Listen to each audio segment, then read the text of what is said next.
Yes, we are live now. Hello friends, this is Ibrahim and welcome to Enzel Institutes.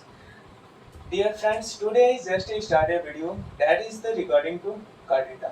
प्रिय छात्र, आज हम लोग पढ़ने वाले हैं कार डेटा के बारे में। जैसे यदि हम लोग बात करें नॉन कार डेटा में, जिसमें आपको पढ़ा चुके हैं protozoa, porifera, coelenterata, platyhelminthes, nematoda, arthropoda, ये सारी चीजें हमने आपको पढ़ा दिया हुआ। आज जो है फाइलम के रिकॉर्डिंग लास्ट फाइलम पढ़ने जा रहे हैं और अंतिम फाइलम पढ़ेंगे जिसका नाम है कार डेटा। यदि हम लोग बात करें कार डेटा की ना, तो एक ऐसे ऑर्गेनिज्म की अपने माइंड में सोचें कि जिनके पास कम से कम एक स्पाइनल कार्ड हो। स्पाइनल कार्ड कहने का मतलब है ये रीढ़ की हड्डी हो। जिनके पास रीढ़ की हड्डी होती है या फिर स्पाइनल कार्ड होती है, तो उस तरीके के सभी ऑर्गेनिज्म को हम लोग कहते हैं कार डेटा। कोई भी पूछेगा कि कार डेटा क्या होता है, तो आप डायरेक्टली कहिएगा कि those organisms which bear spinal cards are known as car data। मतलब ऐसे ऑर्गेनिज्म जिनके पास क्या होते हैं, स्पाइनल कार्ड होते हैं, रीढ़ की हड्डी मौजूद होती है, तो उस तरीके के ऑर्गेनिज्म को हम लोग क्या कहते हैं, कार डेटा कहते हैं। थोड़ी सी बात करते हैं एक ऐसे ऑर्गेनिज्म की। आप अपने माइंड में सोचना कि जिस ऑर्गेनिज्म के पास कम से कम एक माउथ होना चाहिए, एक एनस होना चाहिए, एक उसके पास छोटा सा सिर होना चाहिए, साथ ही साथ उसके पास स्पाइनल कार्ड होना चाहिए, लंग्स होना चाहिए, सॉरी लंग्स या फिर गिल्स होना चाहिए। उसके बाद से यदि हम लोग बात करें तो उसके पास हेलो नर्व कार्ड भी होना चाहिए। इस ऑर्गेनिज्म को हम लोगों को हाइपोथेटिकली सोचना है, ना कि वो कोई ऑर्गेनिज्म। जैसे आप देखिए एक यहाँ पे आपके सामने जो ऑर्गेनिज्म दिख रहा है, ये रियलिटी में कोई ऑर्गेनिज्म नहीं है, ये रियलिटी में कोई भी ऑर्गेनिज्म नहीं, बल्कि सिर्फ और सिर्फ वैज्ञानिकों ने क्या किया है कि हाइपोथेटिकली सोच करके एक ऑर्गेनिज्म को बनाया है जो ऑर्गेनिज्म कार डेटा से बिलोंग करता हो। जैसे देखिए यहाँ पे उन्होंने कहा कि ऐसा ऑर्गेनिज्म जिसके पास क्या होना चाहिए, माउथ होना चाहिए, एक ऐसा ऑर्गेनिज्म जिसके पास क्या होना चाहिए, एनस होना चाहिए। लेकिन मेन कैरेक्टर क्या होता है कार डेटा का, जिसके पास डोर्सल नर्व कार्ड। जैसे देखिए ये वाला वेंट्रल साइड होता है और ऊपर वाला, जैसे हमको आप देखेंगे तो ये वाला वेंट्रल हुआ, ये वाला हो गया डॉर्सल। तो डॉर्सल साइड में क्या होना चाहिए, तो एक नर्व कार्ड होना चाहिए और कम से कम एक नोटो कार्ड होना चाहिए। अब बात ये मतलब नर्व कार्ड और नोटो कार्ड है क्या। जैसे देखिए हम लोग बात करें अपने स्पाइनल की बात, स्पाइनल कार्ड की बात करें, तो स्पाइनल कार्ड में एक्चुअली होता क्या है कि आप देखेंगे जैसे रीढ़ की हड्डी को बाहर निकाल करके देखिए तो उसके अंदर ऐसे खोखला जगह पाया जाता है और इस खोखले जगह में बहुत ही ज्यादा न्यूरॉन्स कह रहे हैं। जैसे मान ली लड़कियों का चोटी जैसे रहता है, उसके अंदर पूरा हड्डी लगा है, तो हड्डी के अंदर ना वो हेयर गया हुआ है, तो हेयर क्या, वो सबके सब न्यूरॉन है और उसी न्यूरॉन को हम लोग क्या कहते हैं, नर्व कार्ड कहते हैं। और उसके नीचे वाले जो बोनी रीजन होता है उसे हम लोग कहते हैं नोटो कार्ड।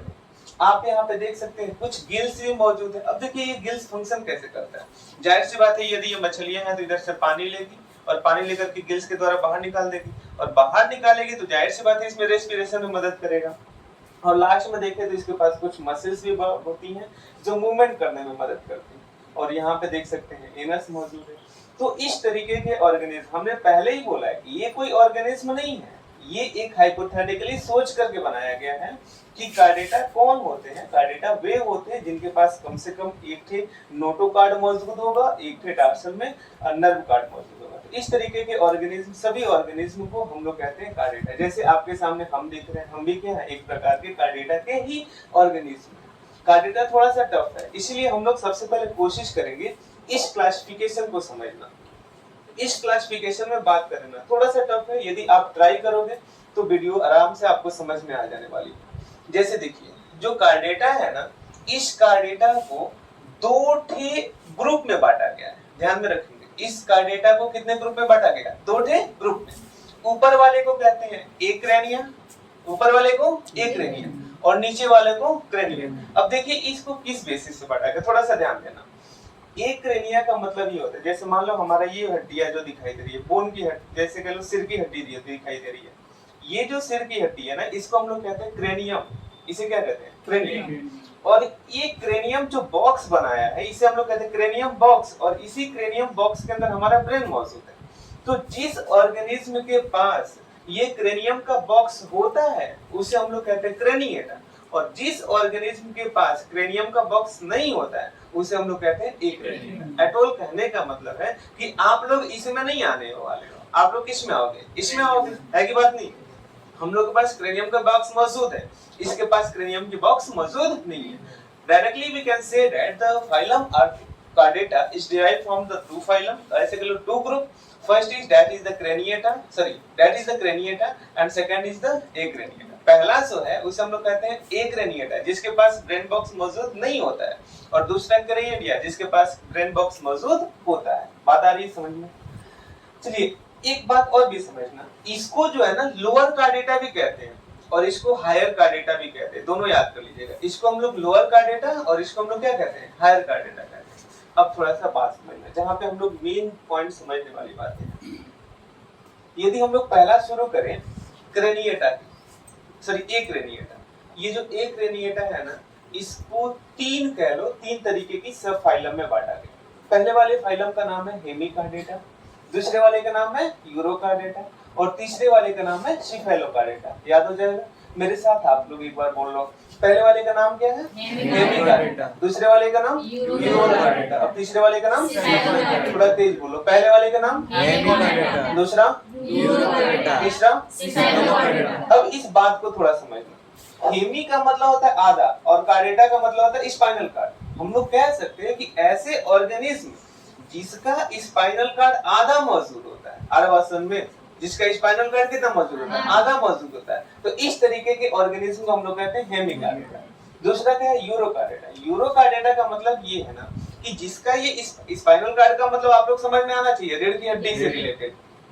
तो जिसका कार्डेट वैसे कह लो स्पाइनल कार्ड हो, वो यूरो का मतलब होता है पूंछ और कार्डा का मतलब आप जानते ही हो। तो जिसका स्पाइनल कार्ड उसके पूंछ में मौजूद होता है, तो उस तरीके के ऑर्गेनिज्म को हम लोग कहते हैं यूरोकार्डेटा। कोई दिक्कत है? अब आगे बात समझिएगा। सिफेलोकार्डेटा, सिफेलो मतलब होता है सिर और कार्डा मतलब कार्डा, मतलब ऐसे ऑर्गेनिज्म जिसका स्पाइनल कार्ड शीर्ष तक पहुंच गया हो, इस तरीके के ऑर्गेनिज्म को हम लोग क्या कहते हैं? सिफेलोकार्डेटा। एटोल हम लोग कह सकते हैं कि जो एक्रेनिया है ना, इसके तीन सब फाइलम है। पहले वाले का नाम क्या है? हेमिकार्डेटा, दूसरे वाले का नाम यूरोकार्डेटा, और तीसरे वाले का नाम सिफेलोकार्डेटा। कोई डाउट तो नहीं है ना आपको? अब थोड़ी सी बात कर लेते हैं। जैसे आप यहाँ पे देखिए, ये जो आपको ऑर्गेनिज्म दिख रहा है ना, इसका नाम है ब्लैग्नोक्लासिस, और ये ऑर्गेनिज्म जो है ना आपका, ये ऐसे कह लो हेमिकार्डेटा का है। हेमिकार्डेटा कहने का मतलब ध्यान से समझिए, इसका स्पाइनल कार्ड सिर्फ और सिर्फ आधा ही मौजूद हो। अरे बस में सिर्फ आधा ही है। तो आधा होने के कारण हमने पहले ही बताया है कि वे ऑर्गेनिज्म जिसका स्पाइनल कार्ड कितना होता है? आधा होता है। तो इस तरीके के ऑर्गेनिज्म को हम लोग क्या कहते हैं? हेमिकार्डेटा। कोई डाउट नहीं है ना आपको? अब एक बात समझिए, दूसरा है हम लोग का यूरोकार्डेटा। यूरोकार्डेटा मतलब हमने आपको समझाया ही है कि वे ऑर्गेनिज्म जिसका स्पाइनल कार्ड कहाँ पे मौजूद होता है? पूंछ में मौजूद होता है। तो उस तरीके के ऑर्गेनिज्म को हम लोग क्या कहते हैं? यूरोकार्डेटा कहते हैं। थोड़ा सा आप यहाँ पे ध्यान दीजिए। जैसे ये आपके सामने जो ऑर्गेनिज्म दिखाई दे रहा है ना, इसका नाम है हर्डमानिया।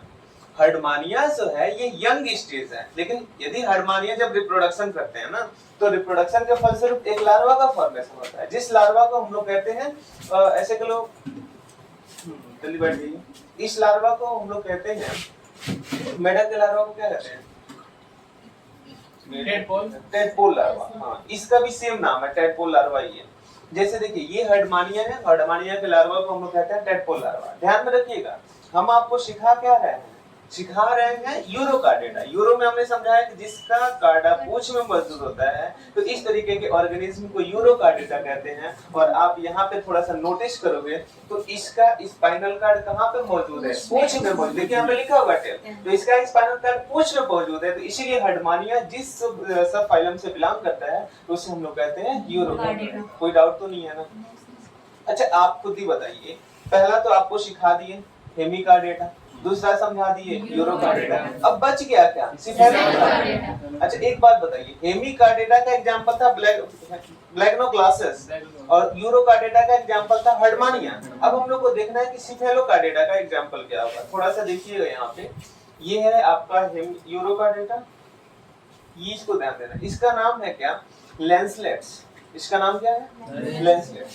और इसके देखेंगे ना, यहाँ पे लिखा हुआ है नोटोकार्ड और ऊपर लिखा हुआ है नर्वकार्ड। ये देखिए पूरा शीर्ष भाग से स्टार्ट हुआ है और पूरा पूंछ तक जा रहा है। एटोल कहने का मतलब ये है कि इसका जो स्पाइनल कार्ड है कहाँ तक है? शीर्ष तक मौजूद है। तो इस तरीके के ऑर्गेनिज्म को हम लोग क्या कहेंगे?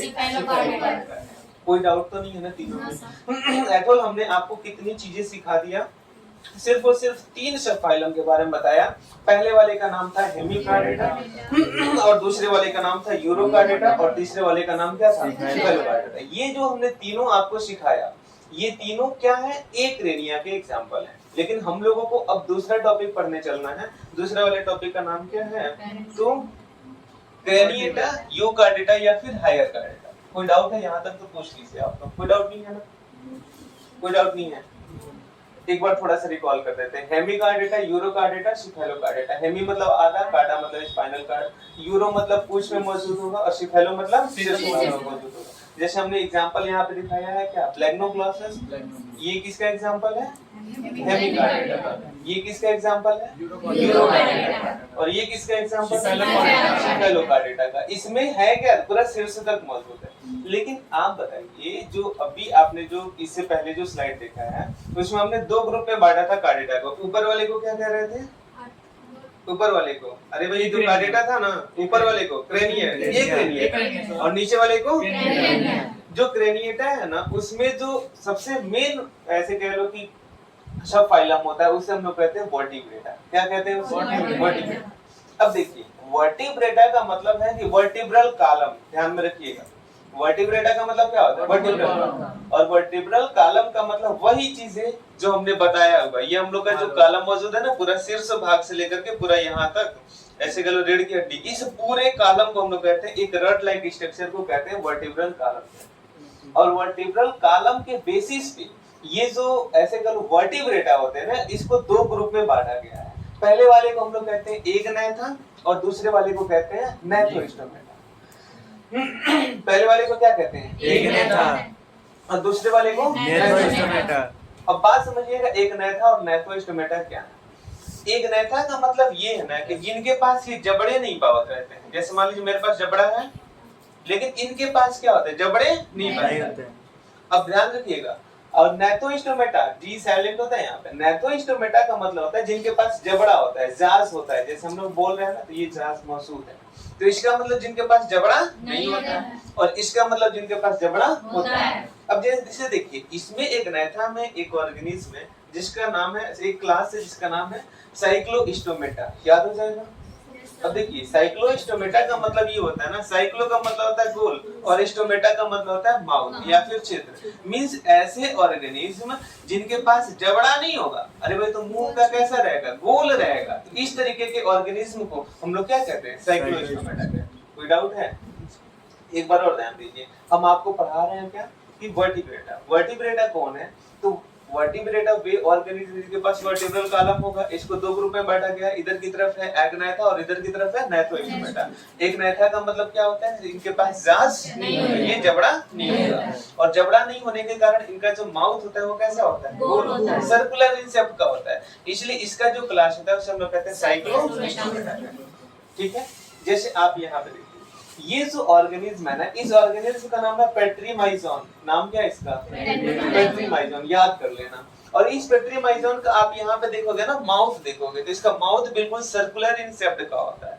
एटोल हम लोग कह सकते हैं जो पेट्रीमाइजोन है ना, वो उसका माउथ सर्कुलर इन शेप्ड होने के कारण इसको किस में रखा गया है, साइक्लोस्टोमेटा में रखा गया। ठीक है, यहाँ तक कोई भी आपको डाउट नहीं होना चाहिए। दूसरा क्या है, नाइथोस्टोमेटा। बात समझना, नाइथोस्टोमेटा का मतलब होता है ना, नाइथो का मतलब होता है जांच, और स्टोमेटा का मतलब होता है छिद्र। मतलब ऐसे ऑर्गेनिज्म जिसके पास जांच मौजूद होते हैं, जैसे ये हम लोग का मौजूद है, ऐसे ही ऐसे ऑर्गेनिज्म को हम लोग क्या कहते हैं, ज़ोस्पियर ऑर्गेनिज्म, या फिर ऐसे कह लो नाइथोस्टोमेटा। अब यहाँ पे थोड़ी सी समझने वाली बात है। नाइथोस्टोमेटा है ना, इसको 2 सुपर क्लास में बांटा गया। कितने सुपर क्लास में, 2। इधर वाले को कहते हैं पिसीज। दुनिया की जितनी भी मछलियां आती है सबके सब किस में आती है, पिसीज में। और दूसरी तरफ आते हैं इधर टेट्रापोडा। टेट्रापोडा का मतलब जिनके पैर कितने होते हैं, 4 होते हैं।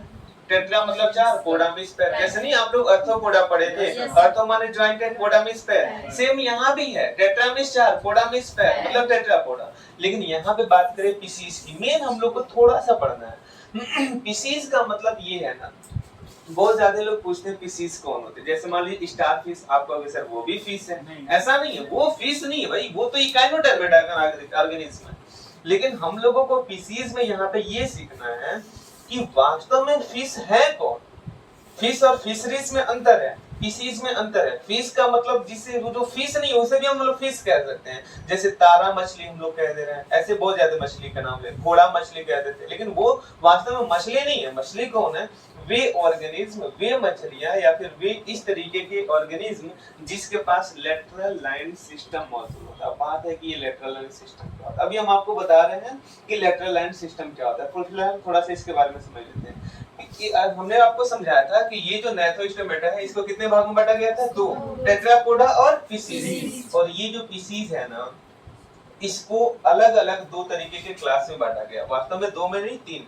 पहला होता है कॉन्ड्रिक्टिस, आस्टिक्टिस और प्लेकोडर्मिस। जो यहाँ पे नोटिस दिखाया नहीं गया उसे हम आपको बताएंगे। जो फिशीज है, फिशीज को कितने भागों में? तीन क्लास में, तीन क्लास में। पहले वाले को कॉन्ड्रिक्टिस, दूसरे वाले को ऑस्टिक्टिस और तीसरे वाले को हम लोग कहते हैं प्लेकोडर्मिस। देखो जैसे पृथ्वी पर इवोल्यूशन हो रही थी ना, तो जब मछलियों का फॉर्मेशन हो रहा था तो उस टाइम सबसे पहले आया था प्लेकोडर्मी, फिर आए थे आपके कॉन्ड्रिक्टिस और सब लास्ट में आए थे ऑस्टिक्टिस। इस तरीके का इवोल्यूशन हुआ था। अभी हम लोग देखते हैं कैसे कैसे इवोल्यूशन हुआ था। जैसे आप यहाँ पे नोटिस करेंगे तो ये तो पेट्रीमाइजान था। पेट्रीमाइजान किसका था? साइक्लोस्टोमा। लेकिन ये फिशीज में थोड़ा सा ध्यान रखेंगे तो आप देख रहे हो ये डॉग फिश है, समझ में आ रहा है? इसे स्क्वालियोडॉन भी कहा जाता है। इसके माउथ जो होते हैं कुत्ते के समान होते हैं, इसलिए इसे डॉग फिश। अपने पास भी मौजूद है, जो मैक्सिमम डिसेक्शन एमबीएससी के लिए करवाते हैं वो भी मौजूद है। तो इसमें ध्यान में रखेंगे तो इसको निकाल करके डाइजेस्टिव सिस्टम वगैरह काट करके देखा जाता है। तो ये है स्क्वालियोडॉन। और इसे बहुत लोग, असल बातें समुद्र में मिलती हैं, इसे खाने के लिए बहुत लोग यूज नहीं करते, इसलिए बच्चों को दे दिया जाता है पढ़ने के लिए। तो ये वास्तव में मछली जो है, हमने आपको बताया था कि मछली को मछली क्यों कहते हैं, क्योंकि इसमें क्या मौजूद होता है? लेटरल लाइन सिस्टम मौजूद होता है। अब देखिए लेटरल लाइन सिस्टम क्या है, जैसे आप थोड़ा सा यहाँ पे नोटिस करो, यदि इस फिश को ध्यान में देखेंगे तो यहाँ बीच में ऐसे कुछ एक लाइनिंग टाइप की आपको दिख रही है, और इस लाइन को क्या लिखा हुआ है? Lateral line. अब आपको समझ में आ गया होगा लेटरल लाइन क्या होता है। अब देखना, लेटरल लाइन का मेन काम होता है कि हमारे मछलियों की बॉडी को सेंसेशन प्रोवाइड करना कि वो मछलियां कितनी डेप्थ में गई हैं। थोड़ा उसे बंद कर दीजिए, पर्दा लगा। तो ये लेटरल लाइन उसको सेंसेशन करवाता है कि वो कितना ज्यादा डेप्थ में या फिर ऐसे कितनी नीचे गई है। साथ ही साथ ये ऑक्सीजन लेवल, ये सारी चीजें डिटरमाइन करने का काम करता है। एटोल कहने का मतलब ये है कि जो लेटरल लाइन सिस्टम है ना, वो मछलियों में बैलेंसिंग ऑर्गन है, जो कि मछलियों को बैलेंस करता है, तैरने में मदद करता है। कौन? Lateral line system. आरावासन। दूसरी मछली आप यहाँ पे देखोगे तो ये मौजूद है, रोहू मछली कह सकते हैं इसको। इसको भी पढ़ना है, थोड़ा सा इसे डिसेक्शन करके भी देखना है हम लोगों को कि इसमें कौन कौन पार्ट्स कहाँ कहाँ पे मौजूद होते हैं, गिल्स कहाँ पे मौजूद होते हैं, और बाकी लीवर, पैंक्रियाज वगैरह कहाँ पे मौजूद है। अच्छा देखिएगा, कभी कभी मछली काटते टाइम वो लोग कहते हैं कि ये येलो कलर वाला मटेरियल या ग्रीन वाला मटेरियल निकाल करके फेंक दीजिए। वो वास्तव में क्या होता है? पित्त की थैली होती है, जिसके कारण पूरा का पूरा जो मटन होता है, ऐसे करो जो मांस होता है, वो पूरा खराब होता है। इसलिए मछली को काटते टाइम इसको पित्त को निकाल करके फेंक दिया जाता है। ये भी आपकी फिशिस से ही बिलोंग करती है। और सीखेंगे इसको काट करके कि स्टमक, इंटेस्टाइन, पैंक्रियाज, ये वगैरह सारा चीजें कैसे व्यवस्थित होते हैं। आगे की तरफ बात करें, ये भी देख लीजिए, ये क्या है? नाम जानते हैं इसको? सी हॉर्स कहते हैं, लेकिन इसका वास्तविक नाम है हिप्पोकैम्पस। ठीक है ना? तो ये आपको तीनों जो हमने दिखाया हुआ है, ये वास्तव में किससे बिलोंग करते हैं?